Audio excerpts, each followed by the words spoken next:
मु अत्यंत मर्माहत प्रथम दिन मु कही घसीपुरा को हिंसा मुक्त करने ए निर्वाचन को बिना हिंसार लड़ाई मत लगुच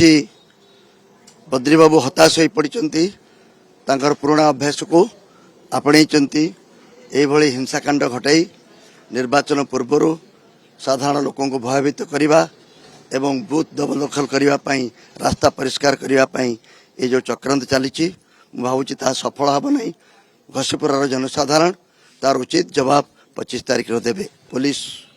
रो ए प्रकार एक तरफा कार्यक्रम को कार्यानुष्ठान को विरोध करी आम सत्याग्रह करूँ। पुलिस ठारू मु कौन सहयोग बा सुरक्षा आशा करूना तथापि जड़े नागरिक हिसाब से